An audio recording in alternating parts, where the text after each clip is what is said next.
अस्सलाम वालेकुम वरहमतुल्लाहि वबरकातुहू। आप लोगों का एक सवाल कि जब हम कुरान पाक को समझ के पढ़ना शुरू करते हैं तो हमें इस बात का एहसास होता है कि हमारी ज़िंदगी का मकसद क्या है, और हमें फिर अपनी जॉब की समझ आती है कि अल्लाह सुब्हानहू तआला ने तो हर मुसलमान को ये जॉब दिया कि कुंतुम खैरा उम्मतिन उखरिजत लिन्नास तअमुरूना बिल मारूफ व तनहौना अनिल मुनकर, कि तुम बेहतरीन उम्मत हो और काम क्या है कि तुमने नेकी की तलकीन करनी है और तुमने क्या करना है, बुराई से रोकना है।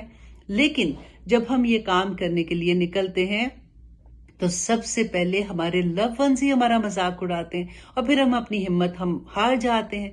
तो मैं आप लोगों को ये एक नसीहत करना चाहूंगी कि देखिए, अल्लाह सुब्हानहू तआला ने कुरान पाक में क्या फरमाया था कि वतवस्सौ बिल हक्की वतवस्सौ बिस सब्र, कि जब हम हक की तलकीन करने निकलेंगे ना, हक बताने के लिए निकलेंगे, तो फिर सब्र करना पड़ेगा। क्योंकि सब्र के साथ अल्लाह सुब्हानहू तआला ने कुरान पाक में क्या फरमाया था कि इन्नल्लाह मअस साबिरीन, कि अल्लाह सुब्हानहू तआला सब्र करने वालों के साथ होता है।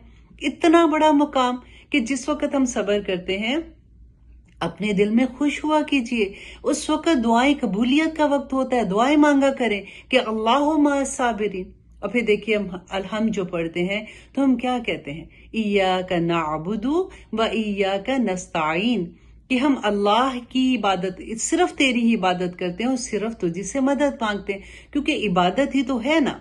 अगर हम बाहर निकलते हैं, हम हक की तलकीन करते हैं, दोस्तों को अल्लाह सुब्हानहू तआला का पैगाम पहुंचाते हैं, अपने जानने वालों को बताते हैं, जब वो मजाक उड़ाते हैं तो फिर क्या होगा कि उसी से मदद मांगनी। इसीलिए अल्लाह सुब्हानहू तआला ने उसके साथ इय्याका नस्तईन की बात कह दी कि मदद तो उसी से मांगेंगे। जब हम दुआ करेंगे तो इंशाल्लाह अल्लाह सुब्हानहू तआला हमें मौज तौफीक देंगे कि हम और ज्यादा लोगों के साथ ऐसी बात करें और फिर हम सब्र करें और अल्लाह सुब्हानहू तआला के पास वो दर्जात हासिल कर लें जो अल्लाह सुब्हानहू तआला के नेक बंदे होते हैं। इंशाल्लाह। अस्सलाम वालेकुम वरहमतुल्लाहि वबरकातुहू।